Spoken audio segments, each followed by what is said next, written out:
Nabangga ng isang dump truck at isang van sa Maguindanao, si Ma'am Alegre, naka-alerto 24. Nagkabanggaan po yung truck sa tao. Ay, nabangga po ng tao yung truck. Ay, yung nabangga po yung truck. Nakabangga po yung driver ng truck. Ng tao. Hindi mo. Hindi po pala, dalawang truck lang ang nagkabangga, wala pong kasamang tao. Gumagamit? Oo. Hindi ako tumitigil gumamit. Gumagamit ako araw-araw. Pagising ko hanggang matulog ako, kahit tumatay ako, gumagamit ako. Sinabi mo hindi ka daw pwedeng huliin dahil anong dahilan? Bakit? Under the law of God sa Bible, you cannot touch me. I am untouchable. I am Jesus Christ. Sir, ano ba? Lahat kayo, lahat ng kaluluwa nyo akin. Ano yung si Mama Mary?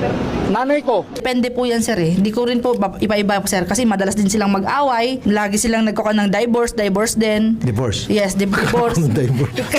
divorce. Yun na yun. Okay. Then call me. I'm in the way. Pushing the car because our car damage. Mga kababayan ko, hindi po ako narito. You can say in English kasi para maintindihan din ni ano. All my fellow Filipinos. Now, this is my side. Listen, look, and listen, and learn. Excited ka na bang pumasok? Anong oras dapat nag-schedule mo?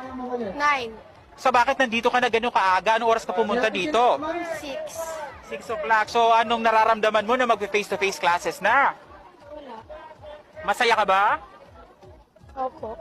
Okay, masaya na. Parang hinalulungkot si ate. How can we accuse one people without a further investigation on side by side? Because in the triangle there are 3 sides, right?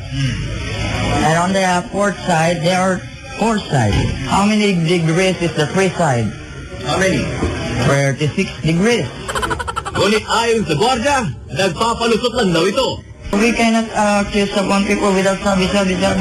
So we can take an square root from the side by side here.